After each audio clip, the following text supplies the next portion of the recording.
July 17th, 1963, also known as the Great Summer Storm of 63, had completely ravaged the south coast of Britain. A combination of both very high tides and extreme European windstorms which had caused towns to flood and affected people across the region. The goods engines of the main line were wrapping up jobs as fast as they could while crossing the Dermont Bridge, as the river going under it was flooding faster and faster by the minute, while passenger engines were out on the main line hustling to get passengers back and forth to their destinations as fast as possible.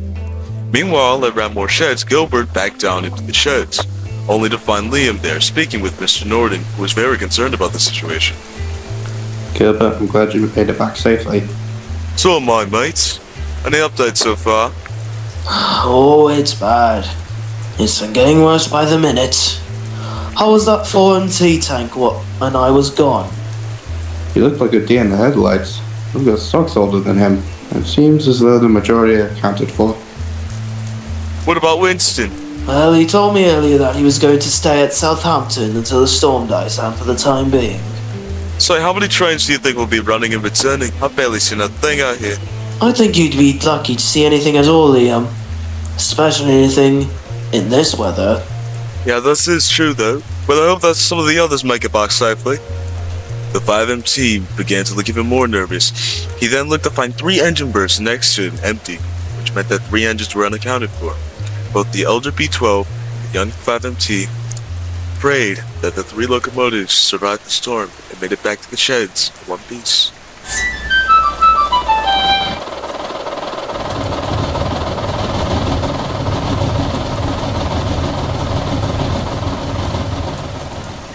Ah, bloody hell. With all this rain, I'm not sure if I'll ever be able to stop without sliding all over the track. Don't envy those who go out and have to suffer. I feel terrible for them. Oh, while Winston gets to go on vacation, I'll have to stay here and suffer. Trust me, old boy. I don't want to be out here as much as you do.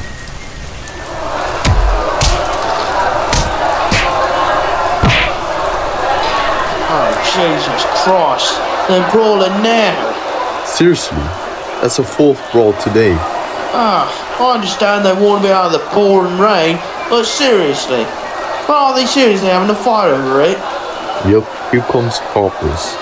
While the police officers handled the workers and detained the perpetrators of the brawl who started it, as well as the ones who participated in it, Shaw got some rather dismayed news.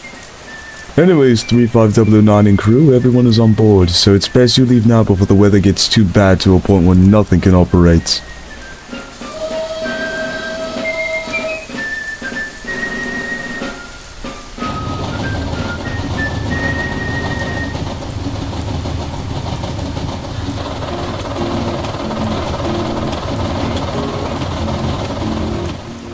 As Shaw was thundering down the main line while battling very rainy weather, Shaw tried to make the ride smooth for his passengers, but the overbearing thought of not being able to get them home would then plague his mindset. What do you think is going on with Shaw? I have no idea, Rodney. Not with this weather. Oh yeah, better than ever. Just burn through this bloody rain and fog. Concerns of both the driver and firemen were growing increasingly more worrisome. They continued for a few miles until they reached the yard before the platform at sight. Hey Shaw, can you help me out? They put the mogul in the shed by the station platform. Hi Charles, well, like I said before back at Burgess Hill, I can take these passengers home. It's okay, Shaw, it's understandable. I think it's gonna be a big mistake. Oh, don't be such a drama queen. You already know what we have to do. Actually, Greek karma's gonna bite us really soon, I imagine.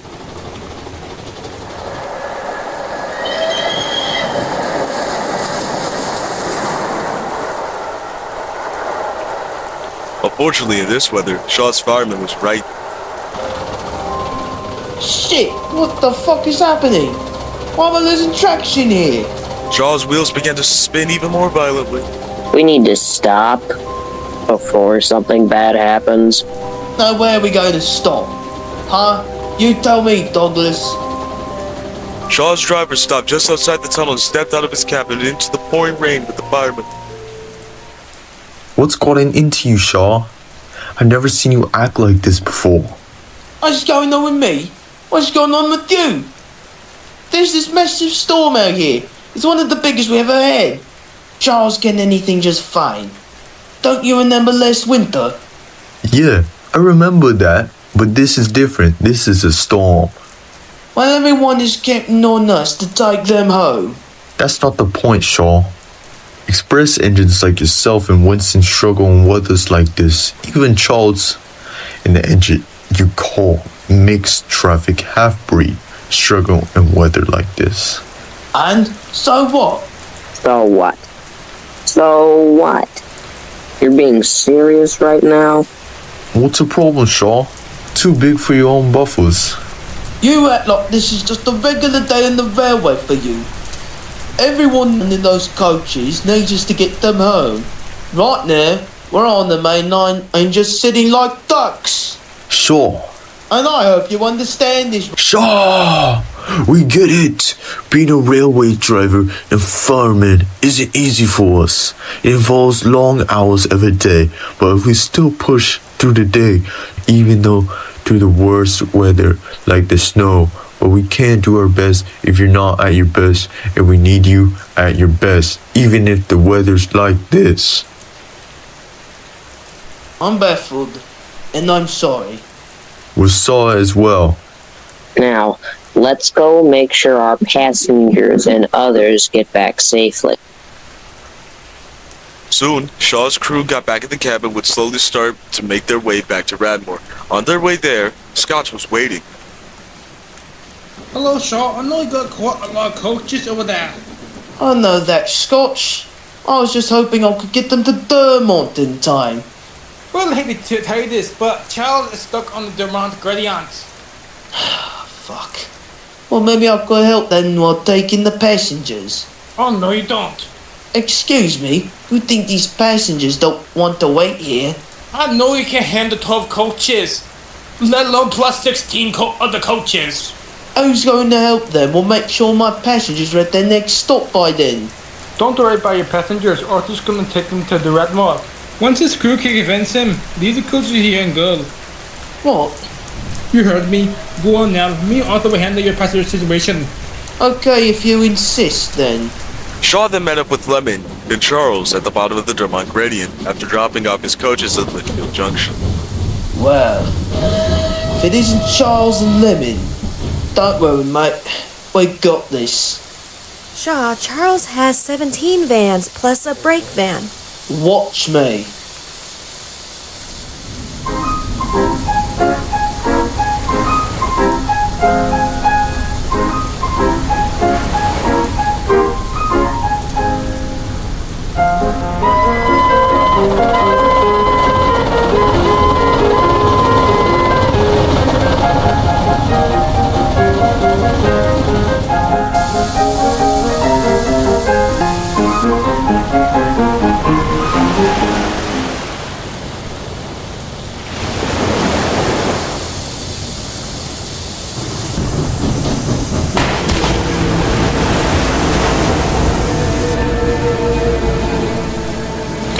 Oh, God, bollocks! Now what are we gonna do? Unfortunately, there was a problem. The bridge was about to be on the verge of collapsing at any moment, especially with the weight of both Shaw and the good strain. What's happened back there? My bloody valve burst. Now we're screwed. Well, it was a pleasure knowing you both while it lasted. I can't believe I might actually die on this bridge. Lemon, for the love of God, please, not now. What the fuck was that? What's happened back there? Please get me off of this bridge. Well, somehow would be lovely right about now. Wait, who's that a bit? Wait. It's... Gilbert!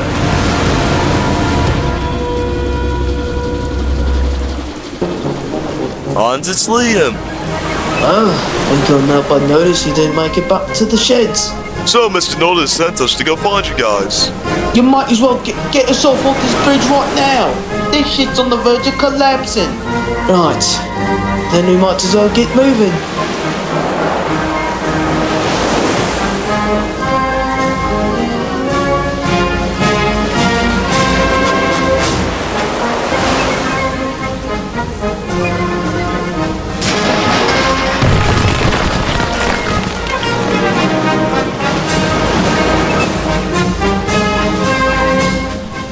God, that was close. Too close. Once all 5 engines got back to Radmore, Mr. Norton was amazed.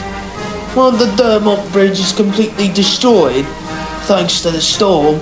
Amy Scotch is trapped there, and Winston won't be able to come back for a while. Must have been bloody terrifying. Please tell me how you managed that. Calm down, calm down. The storm's almost over. For a moment, it really felt like the end. It sent shivers down my bullet tubes just thinking about it. Oh, Stuart, you weren't even on the damn bridge. Why's that, Lemon? Are you okay?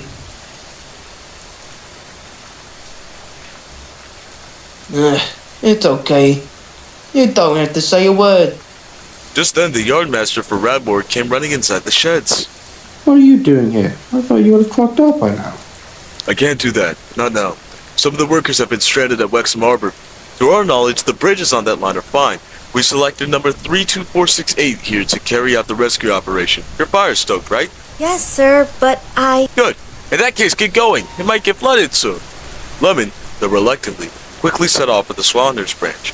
Robert looked as she filled up on water and ran bunker first down the line, with a single truck in tow for the work. Robert looked visibly uneasy. I, don't have a good feeling about this, chaps. Don't worry, Robert. Your sister will be fine. As Shaw said before, the storm's almost over. look at that. Is that a tree on the line? No, but it's pretty close by the looks of it. Well, that's lucky. Well, don't count your eggs before they hatch, lass. We all still gotta get to Wexham. Lemon and her crew continued down the line, with the wind of many tornadoes blowing against them. It was cold and wet, but they had people to save. Then a horrifying thought struck Lemon. Oh no, the dip! The dip? Oh shit, that's right. The dip was pretty self-explanatory. It was pretty much the only gradient the whole way to Swanhurst and nearby the harbor. Being below sea level, it flooded quite easily. Lemon and her crew quickly came up with a plan. Okay, Mickey, when we hit the dip, you're gonna shut the dampers as fast as you can. We can't let the fire get down. Here it comes. Shut the dampers, now!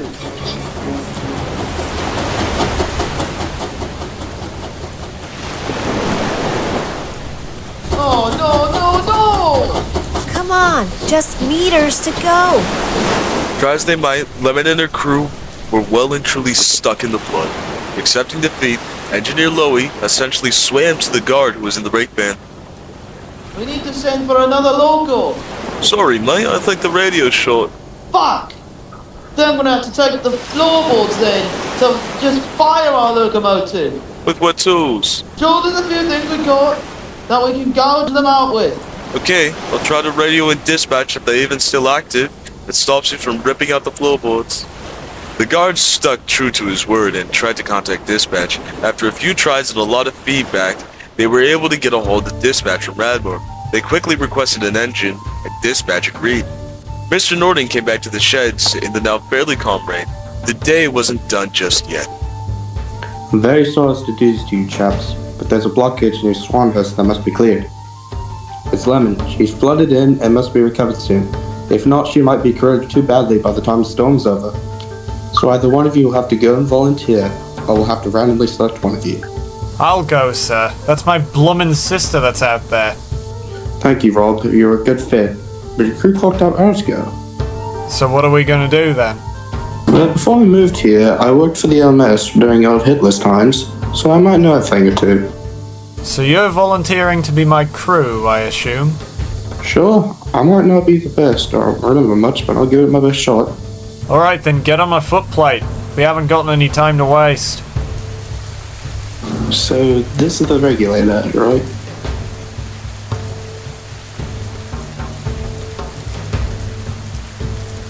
And how do I go faster again? Take my Johnson bar closer to the center every once in a while.